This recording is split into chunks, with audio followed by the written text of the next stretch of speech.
Trent Alexander-Arnold is a really interesting player, okay? He's like the pinnacle of damn. Leaving him out there could hypothetically be a disaster, but there's so much he brings to the table that I'm not benching him. Klopp definitely lived by this philosophy, and he found ways to work it out with him. Southgate, before he got tossed in the dumpster, not so much. What is Trent's issue, though? Well, there's a couple things. On one hand, he's one of the best passers of the ball in the history of the Premier League, and anyone who suggests otherwise is literally just lying.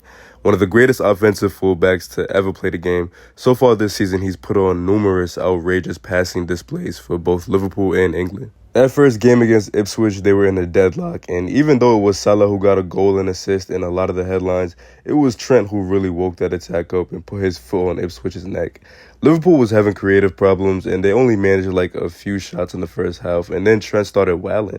There was this one play where he facilitated an entire Liverpool attack all the way from his own half to Ipswich's goal. Diaz fucked up what could have been a crazy goal, bruh.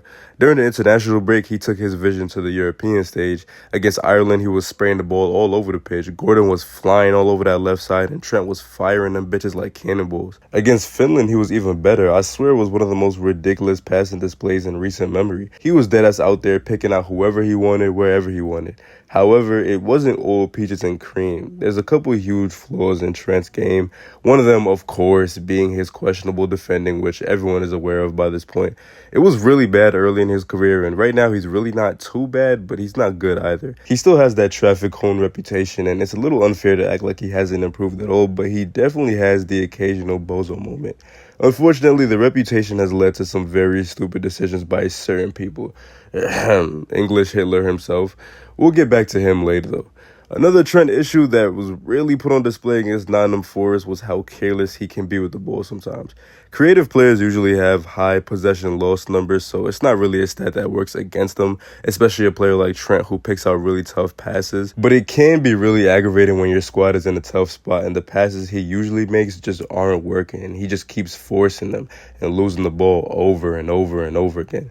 Even against Ireland, he lost the ball a ridiculous amount of times with a lot of poor passes, but that game, a lot of his passes did work out too, so it was overlooked.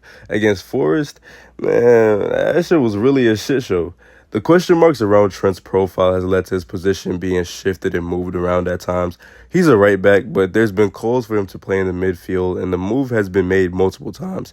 I cannot stress enough how much people need to stop doing that shit. Southgate did it at the Euros for like a game or two, and when it clearly wasn't working, he benched him instead of just putting him back at his best position.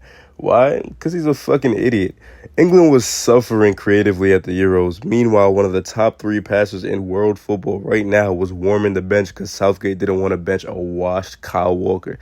The idea that Walker is more valuable to the national team than Trent because he can run fast is wild, especially considering the biggest flaws that England's team had in the tournament.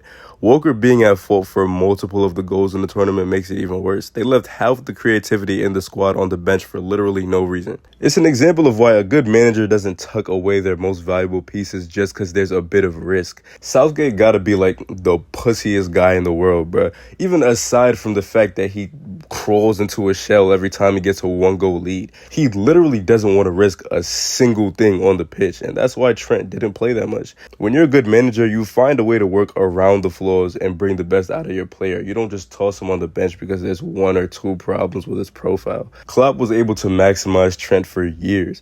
He had his center backs covering for Trent and doing a lot of the defensive work, and then gave Trent a free role and allowed him to put his talents entirely on display. So far this season, before the disaster against Forest when Slot put Trent in the midfield late in the game, Trent had been thriving in something like what people call the quarterback role. He was generally off on the right side, but occasionally drifted towards the middle in front of the back line and conducted the attack from there. It's insane how many different positions we see him in over the course of a game.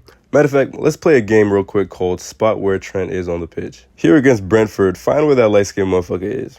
Correct. He's lined up with the front line, and then he's the first one to make a run, not Salah or any of the other attackers. For England, he's constantly higher up the pitch than he is for Liverpool. I think his heat map for both so far confirms that. I'll have to go check. Basically, though, at this point, I think a lot of managers have figured out that Trent's best role is literally just wherever he can see everything. Don't force him into the midfield where he has to worry about receiving the ball under pressure and covering a lot of areas, because that's where he's going to crumble. He's a right back. The best offensive right back in the world right now by a very wide margin and one of the best in the history of the game. There's no need to try to be clever. Let him work from his usual areas. It's that simple. We see problems with risk players all the time. There's a couple other players that are somewhat like Trent. Zinchenko is another fullback that's useful offensively and a good passer, but is a liability defensively at times. Jesus is a player that offers so much in the build-up, and he's an insane dribbler, but his finishing makes him a liability as well. Both of them have cost Arsenal points on numerous occasions over the past couple seasons that allowed the title to slip from Arsenal's hands on both occasions. This has led to both of them slowly being forced out of their starting spots. Havertz has pushed Jesus to the bench, and both Calafiori and Timber will be playing left back ahead of Zinchenko this season. The difference between them and Trent, though, is the amount of upside that they offer. Trent isn't just a good passer, he's one of the best ever. You can't bench that. There's many examples of players in history who were flawed, but they were just too good to throw away. Marcelo is another offensive fullback who fits this category. At the end of the day, the mark of a good manager is someone who can minimize their players' downside as much as possible to get the best out of them. And if Slot and Carsley can do that, then they're going to thrive with an extremely versatile offensive weapon at their disposal.